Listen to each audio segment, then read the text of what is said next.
pegue comigo a sua Bíblia. O tema dessa noite é uma vida com propósito. Está comigo, Samuel? Vai me ajudar? Beleza? Se o Coca puder só liberar um pouquinho do Samuel para mim aqui no altar, aí me ajuda bastante. Obrigado, Coca. Deus abençoe. Uma vida, um propósito. Nessa noite nós vamos construir algo vindo da parte de Deus. Nessa noite o Senhor vai trazer algumas respostas a alguns corações. Por que que eu estou aqui? Por que eu nasci? Por que que eu vivo nessa terra? Por que que eu passo essas lutas?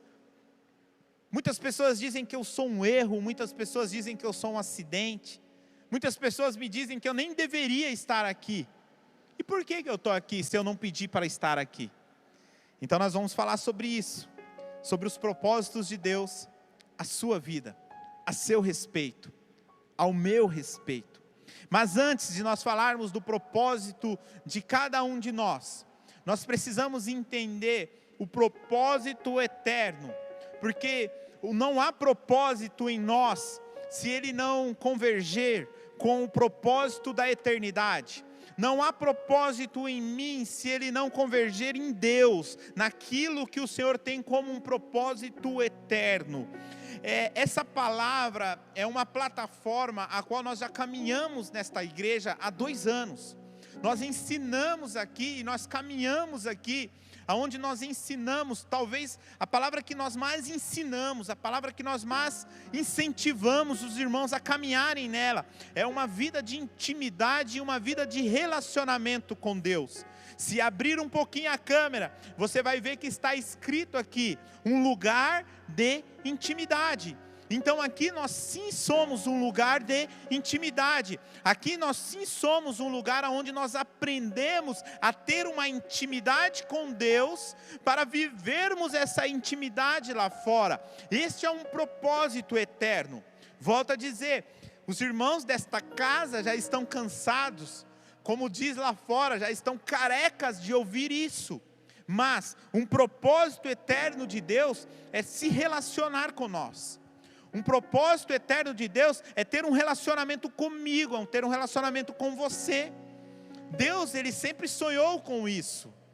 Muitas pessoas não entendem o porquê estão aqui, e deixa eu te falar, o seu principal propósito, e nós vamos construir isso juntos, mas o seu principal propósito é se relacionar com Deus. Quando nós olhamos na Bíblia, nós vemos que há um plano eterno de Deus para se relacionar comigo e com você. Na Bíblia, quando nós olhamos para Gênesis 3:8, Ele cria o homem, cria a mulher, cria o jardim, Ele cria um ambiente de relacionamento, e a palavra diz que todos os dias, ao fim da tarde, Ele descia e se relacionava com o homem. Conhecemos a história, o homem ele peca, ele sai da presença de Deus, ele perde este relacionamento, mas Deus não desiste de um relacionamento comigo, Deus não desiste de um relacionamento com a humanidade, Deus não desiste de um relacionamento com você, e aí começa a se desenrolar o plano eterno de Deus, um propósito eterno de Deus. E aí então o Senhor levanta este povo, conhecido como Israel, e este povo, Ele permite que vá até o deserto. E nesta que o povo está no deserto, o povo ali meio que sem eira e nem beira, não sabe para onde vai, não sabe o que está fazendo ali. O Senhor estabelece com Moisés o tabernáculo. E quando o Senhor estabelece com Moisés o tabernáculo, Ele entrega a Moisés e aqueles que o ajudaram a construir as medidas exatas deste tabernáculo. Olha, Moisés, o tabernáculo terá tanto de altura, tanto de largura, tanto de comprimento, um móvel vai ficar deste lado, outro móvel daquele outro lado, e vocês vão fazer assim, assim, assim, assim, e Ele vai dando os caminhos, e Ele dá todas as medidas exatas para o tabernáculo. E quando se constrói o tabernáculo, no dia que se inaugura o tabernáculo, a presença de Deus se faz naquele lugar, no Santo do Santo. O Senhor está ali, habitando no meio de Israel. Que loucura, que doideira, mas este é o nosso Deus, quer um relacionamento conosco. Ele coloca as 12 tribos, em volta do tabernáculo. E no centro, Ele está dizendo: eu estou com vocês, mesmo no deserto. Quem está passando por uma luta? Quem está passando por uma dificuldade? O deserto não é sinal de que Deus te abandonou. O deserto não é sinal de que Deus não cuida mais de você. O deserto não é sinal de que já não há mais relacionamento. Pelo contrário, há pessoas que Deus leva para o deserto, para que lá no deserto você possa entender que no centro está o Senhor. No centro de tudo, o Senhor está cuidando de você, nos mínimos detalhes. Mas seguimos com esse propósito eterno. O povo entra na terra prometida, e através de um homem, Davi, tem uma vontade, um desejo de construir um templo, mas o Senhor fala: não, as suas mãos há muito sangue, prepara o próximo rei, prepare Salomão, o teu filho. E Salomão, ele constrói o templo do Senhor, com as medidas exatas dadas por Deus. E diz a palavra do Senhor em 2 Crônicas 7, que no dia da inauguração, a glória do Senhor era tão grande que ninguém conseguia entrar no templo. A presença de Deus estava ali. Mas agora não mais num tabernáculo. Deus começa a se relacionar com o homem através de um templo. E aí vai se passando a história. E chegamos na nova aliança. Chegamos no novo pacto. E nessa nova aliança, nesse novo pacto que Deus estabelece com a humanidade, Ele estabelece uma nova forma de se relacionar com o homem. Como? João 1,14 nos ensina que através do Filho que se fez carne e habitou entre nós, o Verbo encarnado, a palavra de Deus. Veja, agora Deus se relaciona conosco de forma humana, presencial, Emanuel, Deus conosco. Só que Cristo, Ele vem, cumpre o seu papel, morre, ressuscita, vai aos céus. E agora como que fica esse relacionamento? Como que fica esse plano eterno de se relacionar conosco? Através do Espírito Santo. Efésios 4:6, a palavra diz: um só Deus, Pai de todos e sobre todos, por meio de todos e em todos. E talvez você pense assim: eu já ouvi essa palavra. Mas é necessário que você entenda o propósito eterno de Deus. Um propósito de relacionamento. Então Deus, Ele começa a convidar o homem a um relacionamento. Esse é o propósito de Deus. E quando Deus chama Israel, Ele não chama um povo para ser um povo qualquer, não. Ele chama um povo para que seja um povo que se relacione com Ele. Em Êxodo 19, no verso 5 e no verso 6, diz a palavra do Senhor: agora, se me obedecerem fielmente e guardarem a minha aliança, preste atenção, vocês serão o meu tesouro pessoal dentre todas as nações. Embora toda a terra seja minha, vocês serão para mim um reino de sacerdotes, uma nação santa. Então Deus diz para Israel: olha, eu coloquei vocês como uma nação escolhida, mas uma nação de sacerdote. Qual era o papel do sacerdote no Antigo Testamento? Se relacionar com Deus. Qual era o papel do sacerdote? Entrar na presença de Deus. Então, no Êxodo 19:17, Deus chama o povo para o diálogo. Moisés, traz o povo aqui. Chama o povo, sobe com o povo no monte, eu quero falar com o povo. Mas em Êxodo 20:18, a palavra diz que aquele monte tremia, naquele monte fumegava, havia nuvens, raios, trovões, cheiro de enxofre. E o povo fala: Moisés, nós não queremos falar com Deus. Vai você, fale você com Deus. E a partir daquele momento, Israel está dizendo para Deus: olha, nós não queremos ser um reino de sacerdotes, nós queremos um reino com sacerdotes. E então o povo não aceita o propósito de Deus de se relacionar com Ele. E o povo diz: vai você, Moisés, porque se nós subirmos nós iremos morrer. E o povo tem razão nisso. Ei, deixa eu te dizer algo: todas as vezes que nós entramos na presença de Deus, todas as vezes que nós abrimos a Bíblia, todas as vezes que nós fazemos um devocional, todas as vezes que nós oramos, todas as vezes que nós nos ajoelhamos diante de Deus, algo em nós precisa morrer. Não tem como você se relacionar com Deus se não houver morte em você. Não tem como você deixar Cristo habitar em você se o seu eu não morrer. Então aquele povo tinha certeza, assim como Paulo fala em Gálatas 2:20, fui crucificado com Cristo, assim já não sou eu quem vivo, mas Cristo vive em mim. Todas as vezes que nos relacionamos com Deus, há um chamado para a morte. Hoje nós somos a estrutura de habitação de Deus. Mas veja, o tabernáculo havia uma medida exata para Deus habitar, para Deus se manifestar. No templo havia uma medida exata para que Deus se manifeste.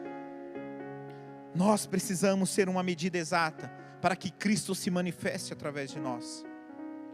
Então, quando nós entendemos este propósito eterno, nós começamos a entender o nosso propósito de vida. Nós começamos a entender o porquê nós estamos aqui. Nós começamos a entender este tema desta noite: uma vida, um propósito. Amém? Então agora o texto base para essa noite. Vamos usar o texto que nós abrimos o culto, que foi em Efésios. Efésios 1:4.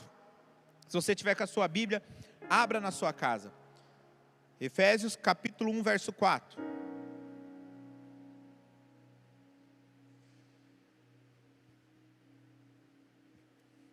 A palavra do Senhor diz assim: porque Deus nos escolheu nele antes da fundação, ou da criação do mundo, para sermos santos e irrepreensíveis em sua presença. Porque Deus nos escolheu nele antes da criação do mundo, para sermos santos e irrepreensíveis na sua presença. Mantenha a sua Bíblia aberta, não feche ela. Então quer dizer, vamos entender aqui o que Paulo está escrevendo aos Efésios. Está dizendo que antes do mundo, antes de Deus planejar o mundo, Deus já havia nos planejado. Antes de Deus criar o mundo, nós já fomos escolhidos nele, para sermos o que? Santos e irrepreensíveis na sua presença.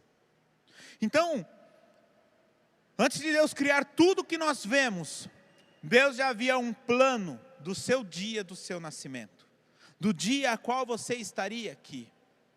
Então quando a sua mãe te concebeu, quando você foi gerado no ventre da sua mãe, já havia um plano. Desde quando? Desde antes da criação do mundo. Isso se chama, por alguns teólogos, propósito pré-existente. Antes da existência, nós já tínhamos um propósito.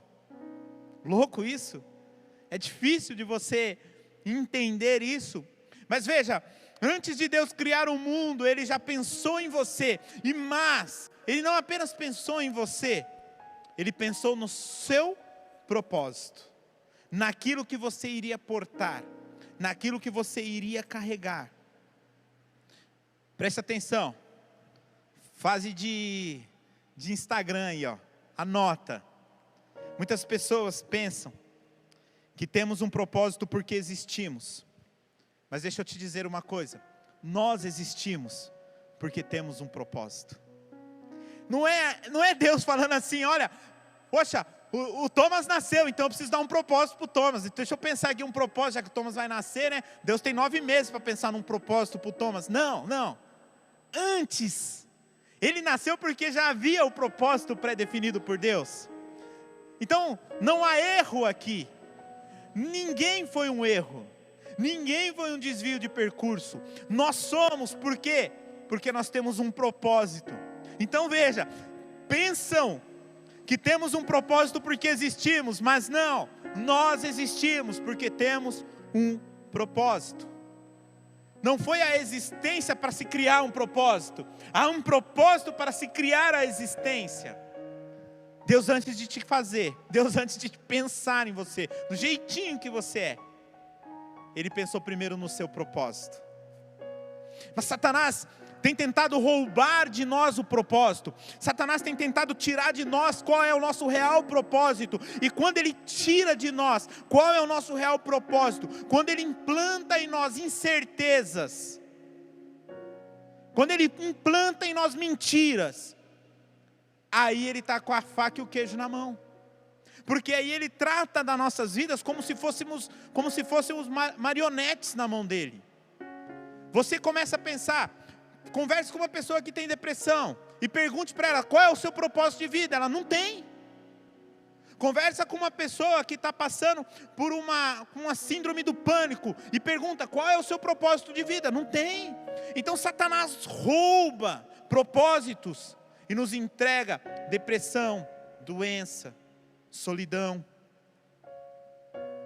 Se você manteve a sua Bíblia aberta, vamos continuar. Verso 5. Efésios 1:5. Em amor nos predestinou para sermos adotados como filhos por meio de Jesus Cristo, conforme o bom propósito da sua vontade, para o louvor da sua gloriosa graça, a qual nos deu gratuitamente no amado. Com amor nos predestinou, com amor nos elegeu.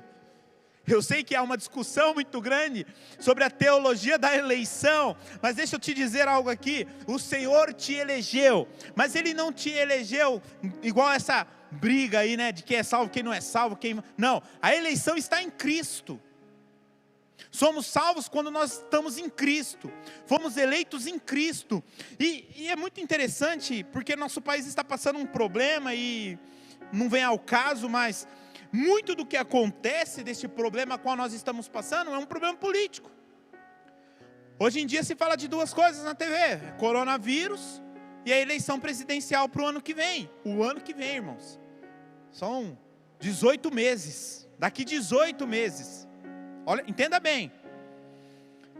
E hoje, quando você liga uma TV, um canal lá, eles vão falar do quê? Coronavírus e eleição. Vai falar como que chama aquilo que o Ibope faz?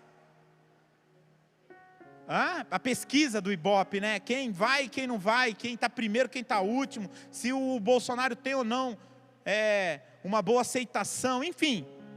Mas daqui a 1 ano e meio, nós iremos eleger alguém. Nós iremos escolher alguém. E a eleição, ela nada mais é do que talvez o maior ato de liberdade que um ser humano tem. Um ato de escolha. Ninguém interfere nessa sua escolha. Ela é sua, ela é individual. Você escolhe quem você quer que governe. Você escolhe quem que você quer que te represente. E a palavra de Deus vai nos dizer que nós somos eleitos. Por quem? Por Deus. Deus escolheu que você estivesse nesta terra. Ele te escolheu para que você o representasse. Está entendendo? Então, vamos parar com essa discussão da eleição, porque ela é muito mais profunda do que só falar de sou salvo ou não sou salvo. Não, há uma responsabilidade, porque Deus nos escolheu em Cristo, mas nos escolheu. Então você não é um erro, você não é um desvio de percurso, você foi escolhido por Deus. E quando você entende isso, você começa a viver com propósito. Diogo, mas eu já ouvi que eu fui um acidente, eu já ouvi que eu fui um imprevisto. E vem cá comigo também, esse negócio de acidente eu queria até entender, né? Assim, como é que foi? Tropeçou, caiu e, né? Então, que acidente, né? O meu pai e minha mãe falaram que eu fui um acidente. Um acidente, irmão. Você foi escolhido por Deus. Há um propósito para você estar aqui. Mas lembra-se, o seu propósito, ele precisa converger com o propósito eterno, que é um relacionamento com Deus. Você pode ter o propósito mais lindo, e cada um tem o seu, assim como o seu DNA, assim como a sua digital. Há um propósito individual para cada um. Eu tenho o meu propósito, o Samuelzinho tem o propósito dele. Mas quando nós entendemos esse propósito, convergendo no propósito eterno de Deus, alguns complexos de pessoas que carregam, de se achar um acidente, de se achar um imprevisto, de se achar um percurso, um erro de percurso. Não, Deus te elegeu, Ele te escolheu, e antes da fundação Ele te deu um propósito. Deus, Ele é o responsável pela nossa existência. Então, se Deus, Ele é o responsável pela minha existência, ei, deixa eu te falar uma coisa, se Deus, Ele é o responsável por eu e você estarmos nesta terra, para de procurar em pessoas o real sentido da sua existência. O real sentido da sua existência deve ser encontrado em Deus, está escondido em Deus, e Ele quer que você habite nele, que você encontre nele. Em Deus você vai achar o real propósito da sua existência. Precisamos descobrir qual o nosso propósito. E talvez você me pensou assim, a pregação vai ser boa, porque o Diogo vai me dizer qual é o meu propósito. Eu só vou te dizer uma coisa, o seu propósito está em Deus. E Ele quer te revelar a você. Não há guru, crente. Vem cá que eu vou jogar aqui vou abrir a Bíblia e vamos ver qual que é o seu propósito. E morreu o rei, meu Deus. Não é isso, irmão. Não há guru para dizer para você o que você deve fazer. O seu propósito está em Deus, escondido em Deus. Mas como eu descubro? Como eu sei dos meus propósitos? Quais são os seus talentos? Quais são os dons que Deus colocou em você? Quer ver uma coisa boa para você saber qual é o seu propósito? Quais são os seus sonhos? Está aí. Aí você começa a entender que tudo isso, os talentos, os dons, os sonhos, tem a ver com o nosso propósito. Essas coisas desempenham um papel importante. Mas vamos abrir um parênteses aqui. Sonhos e visões, por si só, não podem construir nada. Você sonhar com algo, você querer algo, você até enxergar algo para frente, não podem construir nada. Sonhos têm potencial, mas não podem construir nada. A nossa vida, ela é construída por comprometimento e decisões. Decisões diárias mudam uma vida. Não é a Coca-Cola de um dia que você tomou que vai te engordar. É a Coca-Cola de todos os dias. Veja, não é um dia de academia que vai te fazer forte. Todos os dias. Não é uma caminhada que vai emagrecer. São todos os dias caminhando. Veja, que aquilo que vai surtir um efeito na nossa vida, não é uma decisão de um dia. São decisões que construímos dia a dia. A nossa vida é construída por comprometimento e decisões. Sonhos e visões, sem uma vida coerente, só me diz que você é um sonhador. Devemos não ser sonhadores, devemos ser construtores. Diogo, eu tenho um sonho. Qual? Fazer intercâmbio nos Estados Unidos. Tá bom. Qual curso você se inscreveu? Não, mas é o meu sonho. Diogo, eu tenho um sonho de ter um carro. Quanto você guarda para que você possa realizar esse sonho? Diogo, nós temos o sonho de casar. O quanto vocês estão dia a dia se preparando para isso? Veja que é incoerente eu só sonhar e eu não fazer. É incoerente eu só querer, mas eu não mexer uma única pedra. Precisamos ter as nossas decisões coerentes com os nossos desejos e sonhos. Sonhos e visões são a base para projetar o nosso futuro, mas são as decisões do dia a dia que vão dando forma para isso. É a sua decisão diária. Eu quero tanto ser rico. Amém. Que hora que você acorda? Eu não conheço a história de um cara rico que acorda meio-dia. Não conheço. Compromisso do dia a dia com as nossas atitudes. É necessário ter um compromisso para que o sonho se torne uma realidade. Ontem eu conversava com uma pessoa e ela falou: Diogo, 3 anos da minha vida, cara. 3 anos da minha vida. Eu me isolei, podemos dizer assim. Eu era convidado para estar em alguns lugares e eu olhava e falava: não posso. Não posso. Mas hoje o Senhor me trouxe até aqui. Cara, eu tenho uma experiência do meu irmão, velho.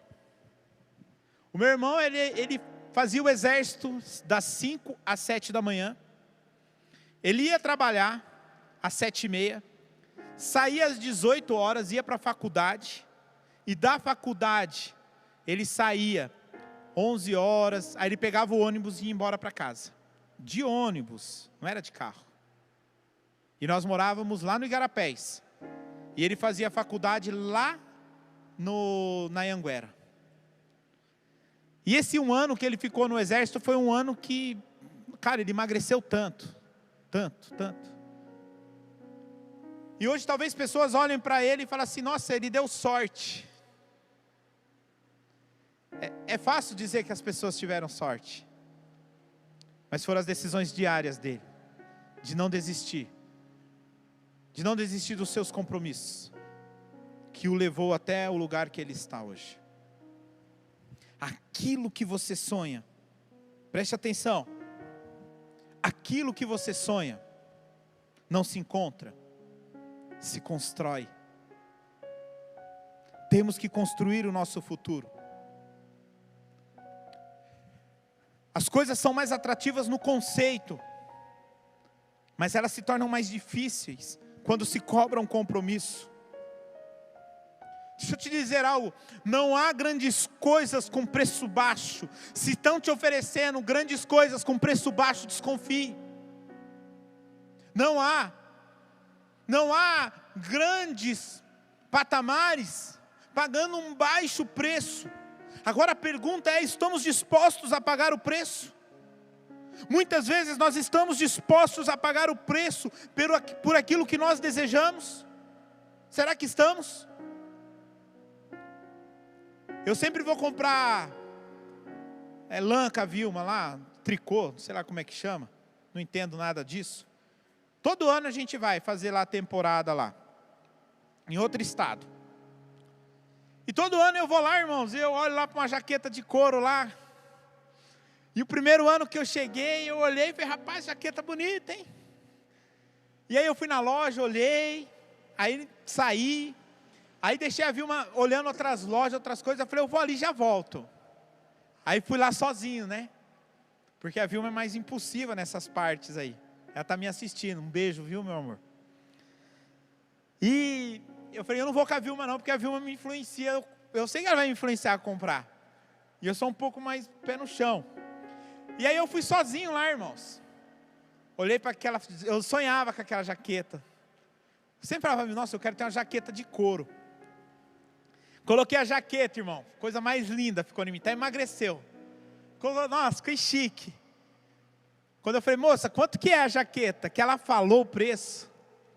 Eu falei: acho que não ficou tão boa não, né? Acho que está meio curta aqui atrás, acho que não ficou tão legal. Eu não estava disposto a pagar por uma coisa que eu queria. Mas não tem como você ter algo, podemos dizer assim, que seja bom, algo que seja legal.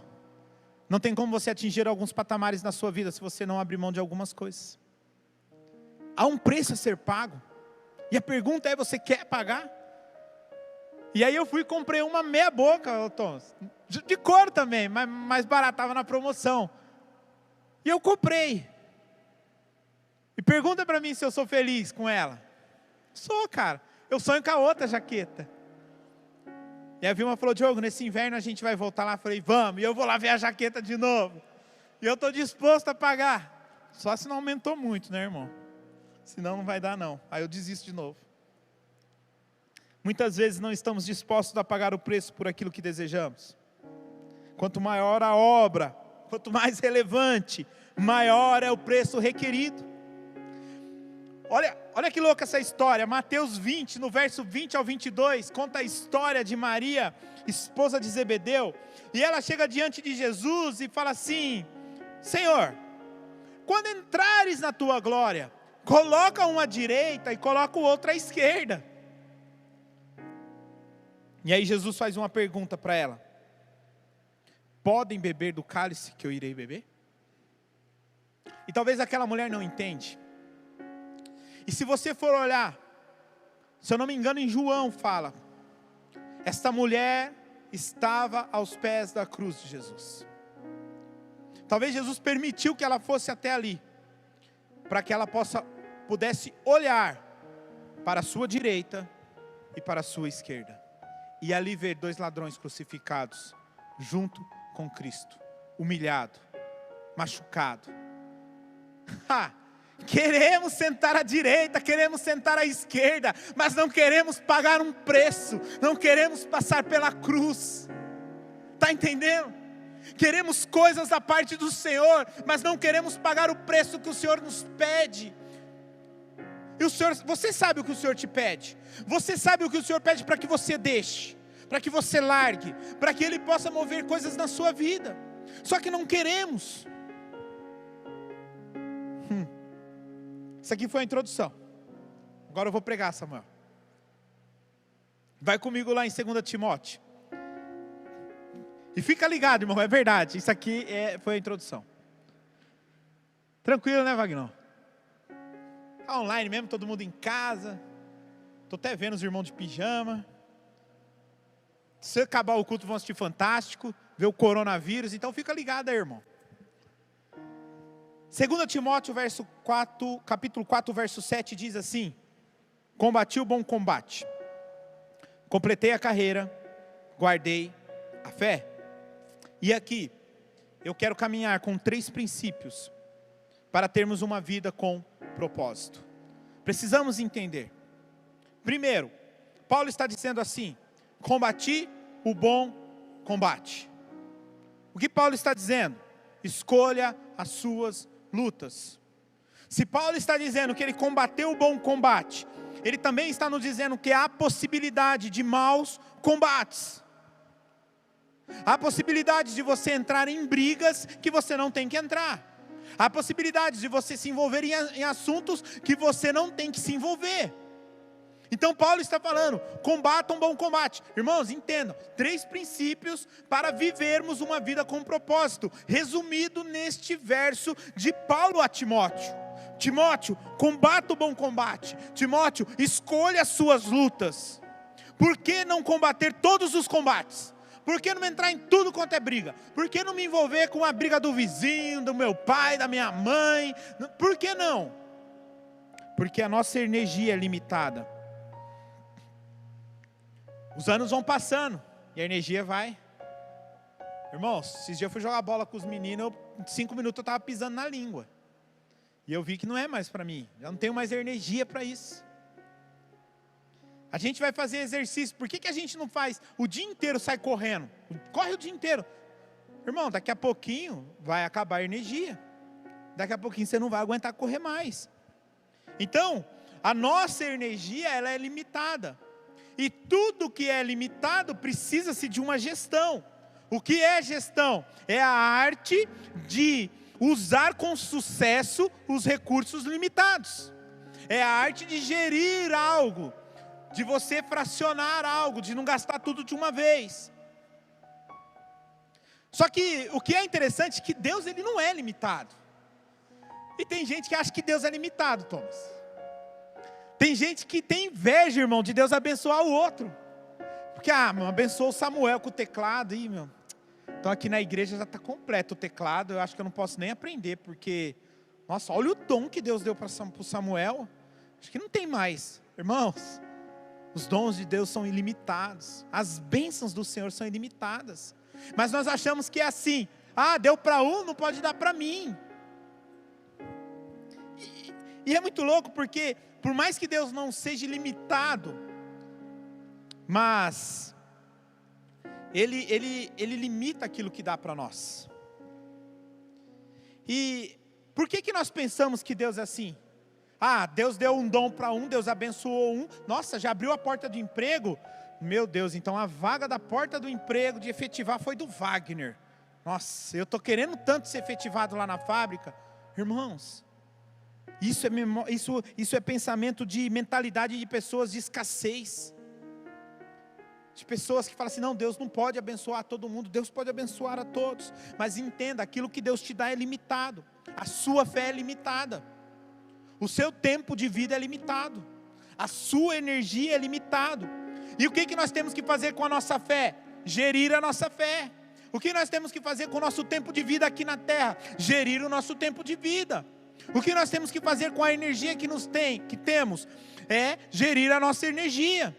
Nós precisamos ter o recurso pegar esses recursos e gerir, porque eles são limitados. Olha que muito louco. 7 notas musicais, certo, Samuel?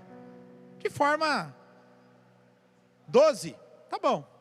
Ainda é limitado 12 notas. Mas eu conheço 7. É que vocês já fazem aquele sustenido, aquele não sei o que, esse negócio aí que eu nem entendo o nome. 7 notas musicais, irmãos.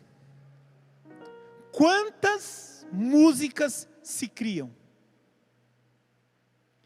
Há um estudo que diz que não vai acabar podemos dizer assim,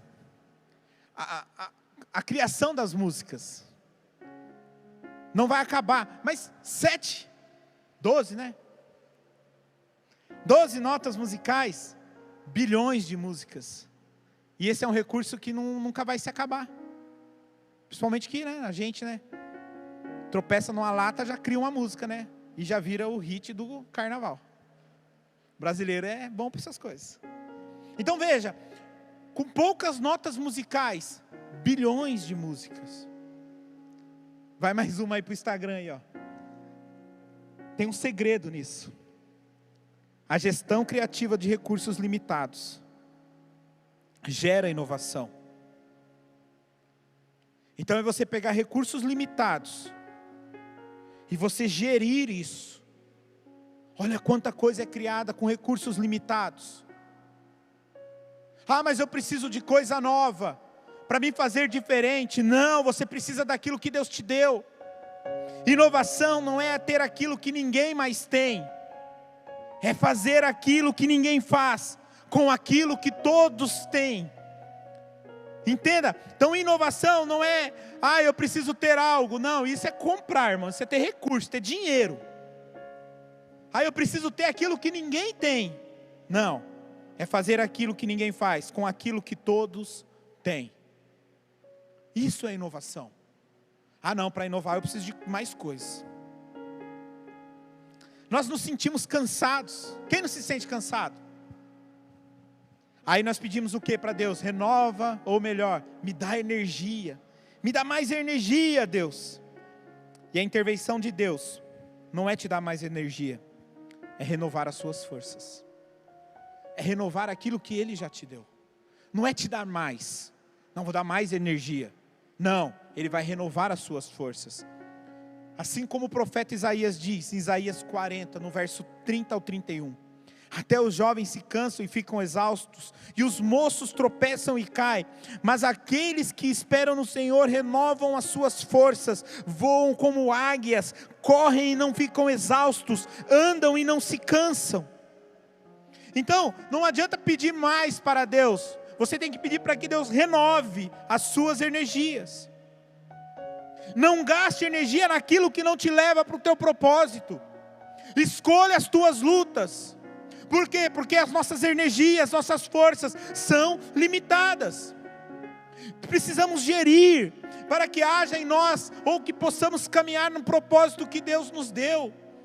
Irmão, se você entrar em tudo quanto é luta, na sua luta que vai te levar para o teu propósito, você não tem força. você não consegue. Deus não vai renovar as nossas forças se não estivermos no nosso propósito. Então entenda, nós precisamos entender qual é o nosso propósito. Por vezes eu me sinto cansado com a igreja, confesso. Mas eu falo, Senhor, renova as minhas forças. E as minhas forças são renovadas. Por quê? Porque eu estou no propósito de Deus. Tem domingo que eu saio daqui exausto, cansado. Mas eu falo, Senhor, renova as minhas forças, Pai, para que domingo que vem eu esteja lá de novo. E assim somos nós. Quais são as suas lutas? Aonde você tem colocado a tua força? Irmão, se você está colocando as suas forças em lutas que não são suas, deixa eu te dizer, Deus não renova as suas forças, porque Ele não vai patrocinar o teu fracasso. Não vai. Tem pessoas pedindo, Senhor, renova as minhas forças. Para quê? Por quê? Se isso não é o teu propósito, Deus não financia o seu fracasso. Pessoas querem nos atrair para guerras que não são nossas. Pessoas querem nos atrair para lutas que não devemos entrar. Guarda a tua energia para aquilo que Deus te chamou para fazer. Não gaste energia naquilo que não provém da parte de Deus. Investimos tempos, recursos e forças em sonhos que nos venderam. Mas a pergunta é, esse sonho, Deus está nele? Deus está comprometido com esse sonho? Nós compramos lutas de outras pessoas. Nós gastamos energia para ser igual a outras pessoas. E aí nós nos encontramos cansados. Por quê? Porque Deus não renova as minhas forças. E a resposta é porque você está gastando errado.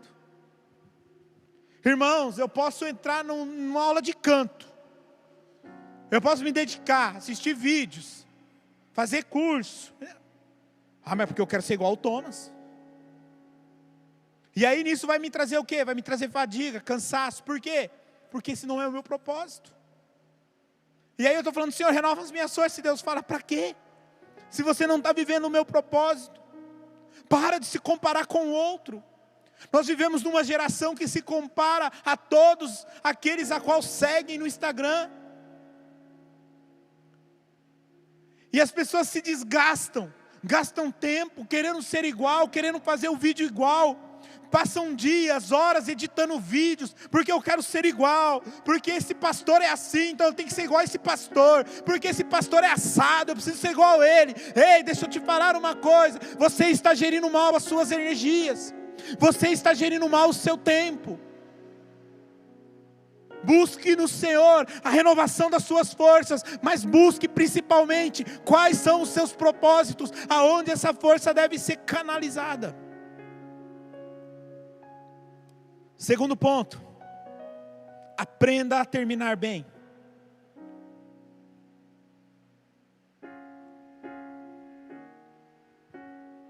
Completei a carreira, Paulo diz.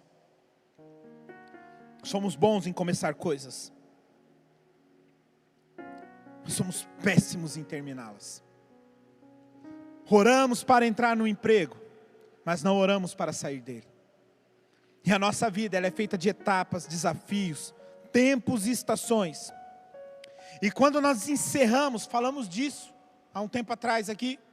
Quando nós encerramos uma estação, isso vai determinar como vai ser o sucesso da próxima estação. Tudo que nós fazemos, tudo que nós encerramos, precisamos encerrar com honra. Precisamos encerrar bem. Eu vejo pessoas pulando de galho em galho. No trabalho, na igreja, até mesmo em casamentos. Precisamos terminar bem, precisamos terminar com honra. Em Êxodo 20, no verso 12, nos fala do 5º mandamento: honra o teu pai e a tua mãe, a fim de que tenhas vida longa na terra. E quando fala aqui deste mandamento de honrar pai e mãe, eu não quero limitar apenas aos seus pais. Eu quero que você vá além. Honra a tua paternidade espiritual. Honra aquela pessoa a qual o Senhor colocou na sua vida, na questão de trabalho. Nós começamos bem, mas terminamos mal. Nós não sabemos honrar. E olha o que a palavra do Senhor está falando. Ele nos dá um mandamento, e junto com o mandamento Ele nos dá uma promessa. É o primeiro mandamento citado por Deus, que é seguido de uma promessa. Honra o teu pai e tua mãe. Ponto. Deus poderia parar aí, mas Ele continua, a fim de que você tenha uma vida longa. Longevidade. Que nós possamos aprender a terminar as etapas. E quer saber se Deus está no negócio? Não se trata de intensidade, se trata de longevidade. Por quê? A intensidade é boa? É, mas pode ser só emoção. A intensidade é legal? É, mas a longevidade está relacionado a um atributo de Deus, que é a eternidade. Deus é eterno. Então quer saber se Deus está no negócio? Olha a longevidade disso. Sinal de que Deus está em algo não é a intensidade, mas a longevidade. Pessoas vivem mudando. E é interessante que quando muda, elas querem dar desculpas, e normalmente as desculpas são sempre culpar outros, achar culpados, não constroem nada com longevidade, por onde passam são intensos. Eu conheço história de pessoas intensas, por vários ministérios que passaram, mas não tem longevidade, não tem sequência, que o Senhor possa colocar no teu coração a honra, a paciência de viver algo que seja mais longo do que apenas passageiro. A questão nunca é a intensidade da entrega, mas a longevidade dessa entrega. Pessoas chegam em mim e falam: eu quero trabalhar na igreja. Beleza? Não, quero trabalhar porque não sei o que, está empolgado. Bom, tem gente que nem está aqui mais. Tem pessoas que aceitam Jesus, choro, amém, muito bom, muito legal. Mas o que vai me dizer se Deus está nisso? Não é a intensidade do momento, é a longevidade. Por quanto tempo? Então que haja menos choro, mas mais longevidade. Que haja menos choro, mas que haja mais vida com Deus.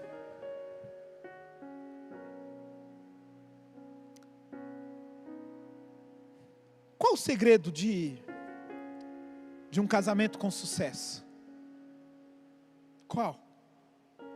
É o casamento cheio de presentes? É um casamento embasado numa casa linda, maravilhosa?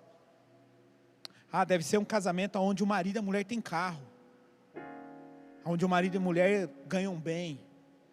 Qual é o segredo de um casamento com sucesso? E o segredo do casamento com sucesso é você continuar casado.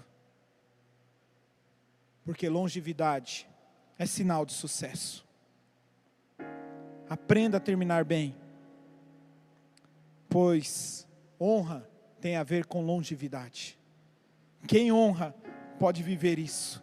Só pode viver algo de longevidade quem tem honra. Esse é o segundo princípio. Primeiro princípio: escolha os seus combates, gerencie a sua energia. Segundo princípio: termine bem tudo aquilo que você faz, para que você tenha uma vida relevante, para que você caminhe nos propósitos de Deus. E o terceiro princípio: guarda somente o que é importante. Paulo diz: de tudo que ele tinha, da sabedoria, dos amigos, de toda a experiência de viagem, de todos os lugares que ele visitou, o único lugar, a única coisa que ele guardou no seu coração foi a fé. Guarda o que é importante. Por quê? Porque o armazenar também é limitado. Ninguém tem um monte de armário, ninguém tem um monte de guarda-roupa, tudo é limitado. Mas nós começamos a ocupar espaço com coisas velhas.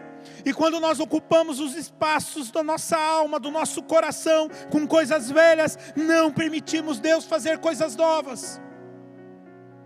Guardamos coisas que são importantes. Quem tem porão aqui? Quem tem sótão aqui? Quem tem quartinho de bagunça? Pode ir lá, tem um monte de coisa guardada, que dizemos que são importantes. Mas passamos anos e anos e anos, sem ao menos ver essas coisas. Mas é importante, mas está ocupando espaço. Nos Estados Unidos tem essa cultura de pessoas pagarem garagens, containers, para guardar coisas, irmãos. Coisas que elas nunca vão ver. É um bom negócio isso, né? Deve ser. Vou alugar um lugar para guardar um monte de coisa que eu digo ser importante, mas que eu não tenho contato algum. Por quê? Porque na sua casa já não cabe mais. É limitado o nosso espaço. E nessa noite eu te convido a fazer uma higiene da alma. Carregamos coisas em nós que dizemos para nós mesmos que são importantes. Há mágoas que nós carregamos nas nossas vidas que são importantes para nós. Há dores que carregamos em nossas vidas que achamos ser importantes. Traumas que carregamos que são importantes. E por que essas coisas são importantes? Porque nós guardamos isso. Porque para nós isso é importante. Porque temos razão nisso.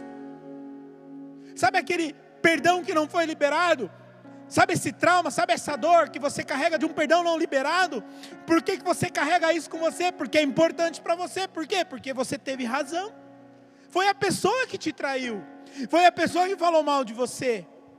Foi a pessoa que não cumpriu o combinado. Guardamos essas coisas para nós, porque é mais importante ter razão. Mas deixa eu te dizer uma coisa. Mais importante do que a razão é que você tenha futuro. Se liberte dessas coisas. Tenha uma vida de futuro com Deus. Somos pentecostais. Glória a Deus por isso. E gostamos de cantar uma canção que é enche-me, né? Enche-me. Enche-me, Senhor, enche-me, enche-me. Mas nessa noite nós precisamos liberar espaço na alma. Enche-me, Deus. Enche-me, Senhor, da Tua presença. Enche-me, Espírito Santo. Irmãos, a minha garrafinha está quase cheia. Se trouxerem 2 litros d'água aqui, quiserem colocar nessa garrafinha, não vão conseguir, porque está sendo ocupado esse espaço. Ela está quase que cheia. Há quantas pessoas que vêm para a igreja até o gargalo. Há quantas pessoas que já estão transbordando, estão aqui, enche-me, enche-me, e não sentem a presença de Deus, porque não tem como 2 coisas ocuparem um único espaço. É necessário que haja limpeza, é necessário que haja uma faxina na alma. Ei, aproveita esse tempo. São 2 semanas que você vai ficar na sua casa de home office, sei lá como é que tu tá, se fechou a fábrica, se não sei, mas quantas pessoas vão ter 2 semanas em casa para repensar? Aproveite esse tempo, faça a faxina da alma, faça uma faxina, limpa tudo. Ah, Diogo, mas foi tão bom no passado, as lembranças. Aquela viagem foi tão boa. Se desprende, irmão. Precisamos liberar espaços para o coração e para a alma. Não há espaço para o novo se carregamos coisas velhas. Eu tenho 3 filhas. E a gente compra roupa, porque eu nunca vi filho usar tanta roupa, né? Se não usasse roupa, fosse igual ao índio, eu acho que eu era rico. E compra roupa, irmão, compra roupa. A Vilma toda semana está falando, compra roupa. Eu nunca vi, sempre está precisando.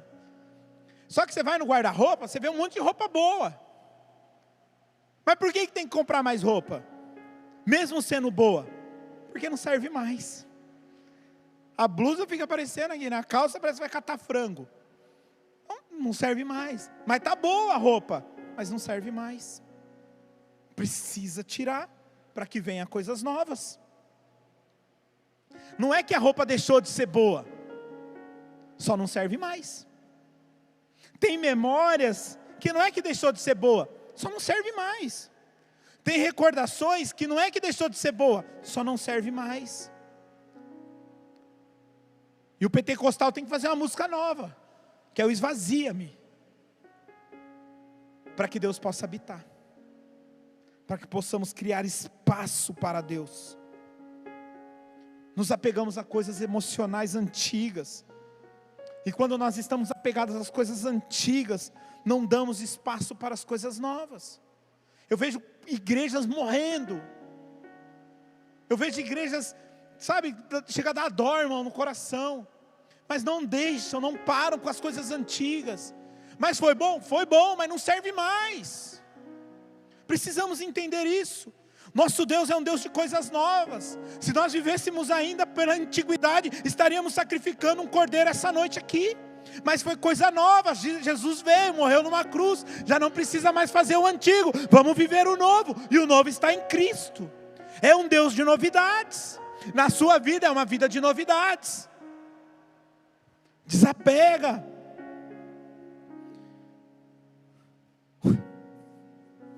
Precisamos dar espaço para coisas novas. E nós vamos gerar lixos em nossas vidas. O lixo faz parte da nossa vida. Nessa nossa caminhada de uma vida com propósito e viver os propósitos de Deus, nós vamos ter lixos. E é interessante que lá em casa o lixeiro passa 3 vezes por semana. Então nós temos um tambor, produzimos o lixo é jogado, todo o lixo de sábado, domingo foi jogado lá, amanhã o lixeiro vai passar. Produzimos lixo, temos um lugar para o lixo, mas precisamos tirar o lixo para fora, precisamos jogar o lixo. O lixo ele fica ali por um pequeno tempo, mas não podemos guardar, não podemos armazenar esse lixo. Mas deixa eu te dizer uma coisa, você não pode ter receio do lixo, você só não pode armazenar o lixo. Lixo é sinal de vida. E deixa eu te explicar, para mim caminhar para o final. A Vilma falou: Diogo, o culto vai ser, eu falei, não, vai ser rapidinho hoje. Já é 8h20. Só vai estar caminhando para o final. Mas eu preciso encerrar porque vai ser libertador para algumas pessoas. Lixo é sinal de vida. Produzimos lixo, ele fica ali por um tempo, depois nós tiramos e jogamos fora. Produzimos mais lixo e assim vai. Mas como assim, Diogo? Lixo é sinal de vida? Deixa eu te explicar. Quem já foi lá em casa, quem já comeu lá em casa sabe, a Vilma ela cozinha muito bem. É muito boa a comida da Vilma. Até no dia que ela está com pressa, sai bom o negócio, irmão. Até no dia que é uma coisa simples, sai bom. Quarta-feira a Jéssica esteve lá em casa. A Vilma fez um macarrão, meu Deus. Quando eu olhei, parecia um grude, rapaz. Falei, meu Jesus amado. Tá meio assim estranho, sabe? Mas tava uma delícia, irmão. Ela colocou no prato e fez rapidinho. Mas tem dia que eu chego em casa, ô Thomas, e aí quando eu entro pela porta da sala, a casa está no silêncio, tem cheiro de nada, está tudo arrumadinho. Isso me preocupa, porque não vai ter janta nesse dia. Mas tem dia que eu chego e já está a Vilma gritando com as meninas, porque as meninas ficam em cima dela querendo cozinhar. Estou escutando a panela de pressão fazer aquele... Eu olho para a pia, está uma bagunça só de casca de cebola, de alho, de legumes. A cozinha está virada, irmãos. Mas isso me dá alegria. Sabe por quê? Porque vai ter janta. Porque vamos ter uma boa refeição. Então veja, a cozinha organizada é sinal de não ter comida. Mas ela bagunçada é sinal de refeição. Tem pessoas que querem grandes coisas, mas não querem lidar com o lixo. Tem pessoas que querem uma grande refeição, mas não querem lidar com o lixo de preparar essa refeição. Nós sonhamos com uma grande igreja. Nós temos um sonho de ser sim uma grande igreja, não é segredo. E às vezes as pessoas me perguntam, mas fulano está lá? Mas Beltrano está lá? Esse tipo de pessoa, eu falo, eles estão lá. Porque nós precisamos tratar os lixos, os pecados, irmão, não a pessoa, os pecados. Pois Deus vai através de nós preparar uma grande refeição. Então, por vezes, pessoas chegam aqui, quando olham para esta igreja, tem casca de cebola para todo lado, tem casca de alho para todo lado, mas é o Senhor preparando uma grande refeição. Há muito lixo aqui dentro, glória a Deus, porque o Senhor está mexendo, e aonde nós mexemos, há lixo. Quando nós organizamos alguma coisa, sai lixo, mas o lixo fica pouco tempo, porque Deus começa a purificar, Deus começa a limpar. Quanto maior a família, mais lixo se produz. Quanto maior queremos ser como igreja, mais lixo nós vamos produzir. Vê uma casa com muitos filhos, não sei se a Raquel está me assistindo, mas eu e a Raquel sabemos bem disso, né, Raquel? Uma casa com muitos filhos, irmão, produz muito lixo. É uma casa muito bagunçada. Por quê? Porque é uma casa em constante movimento. Uma igreja em crescimento, dificilmente ela fica em ordem. Há sempre alguma coisa acontecendo, há sempre movimento. Quanto lixo na igreja, amém, glória a Deus. Isso é sinal de que Deus está fazendo algo em nosso meio. Eu tenho mais medo de lixo escondido. Eu tenho mais medo de lixo debaixo do tapete. Porque o que está à vista pode ser tratado, mas o que está escondido, não tem como Deus tratar. Na vida temos medo de lidar com lixo, mas lixo é sinal de uma boa refeição. Lixo escondido não se trata, se joga fora. Lixo não se esconde, se joga fora. Guarda aquilo que é importante. Olha o que Paulo está dizendo, guarda o que é importante. Higienize a sua alma, libere o perdão. Como posso perdoar se eu tenho razão? Ei, como eu disse, tenha futuro, não tenha razão. Fique livre das coisas, viva mais leve. Pessoas se afundam agarradas na sua razão. Pessoas estão se afundando em depressão, em solidão, agarrados na sua razão. E nessa noite, em nome de Jesus, eu te convido. Deixe espaço para as coisas novas. Aproveite esse tempo que você tem para refletir. Se o pessoal do louvor quiser subir. Quais as lutas devemos lutar? Quais as lutas que você deve participar? Completa aquilo que ainda está pendente. Complete aquilo que você ainda não completou. E guarde aquilo que é importante. Faça a limpeza da alma do seu coração. E guarde o que é verdadeiramente importante. E eu quero finalizar aqui com o texto de Filipenses. Filipenses 4, verso 8 ao verso 9 diz: finalmente, irmãos, tudo o que é verdadeiro, tudo o que é respeitável, tudo o que é justo, tudo o que é puro, tudo que é amável, tudo que é de boa fama, se há alguma virtude e se há algum louvor existe, seja isso o que ocupe o pensamento de vocês. Seja isso que ocupe o coração de vocês. Seja isso que ocupe a alma de vocês. O que também aprendem, recebem e ouviram de mim, e os que viram de mim, isso ponham em prática, e o Deus da paz estará com vocês. É noite de limpeza da alma. É noite de uma vida com propósito. É noite de refletir. Que possamos enxergar em Deus qual é o nosso propósito. Feche seus olhos. Pai, que cada irmão, Senhor, que ouviu essa palavra, seja alcançada pela voz do Teu Espírito, Senhor. Não pela minha, mas pela voz do Teu Espírito. Pois a minha voz, Senhor, alcança apenas os ouvidos, ó Pai. mas a voz do Teu Espírito, ó Pai, tem poder de penetrar nos corações. Que possamos aprender, ó Deus, assim como Paulo, a estar apenas nas guerras, Senhor, que o Senhor nos chamou a estar. A gerir melhor, Senhor, a nossa energia, ó Pai. Senhor, que possamos aprender, ó Deus, a ter honra em tudo que nós fazemos.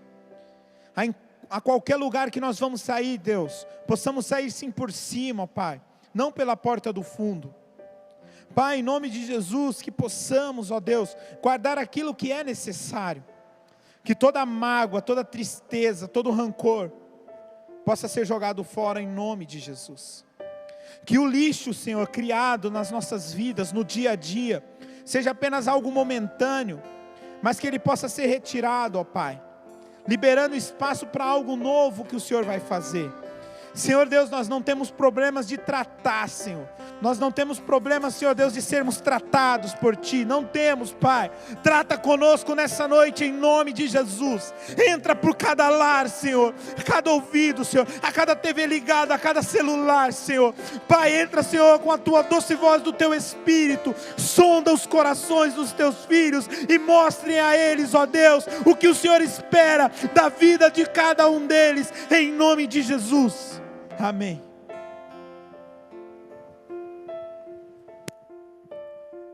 Confiando em nosso Deus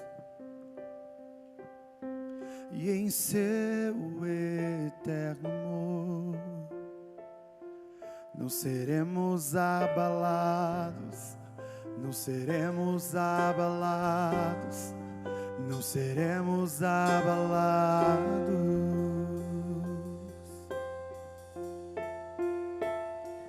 Na batalha permaneceremos em fé. Se exércitos se erguerem contra nós, não seremos abalados, não seremos abalados, não seremos abalados.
Tudo Ele pode.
essa sujeira e ainda não foi limpo, que ocupava espaço e ainda você não tirou, para que a presença de Deus ocupasse espaço dentro de você.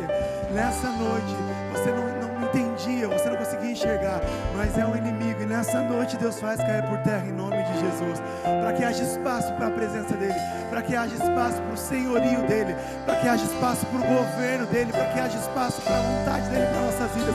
Diga: seus inimigos cairão, seus inimigos cairão.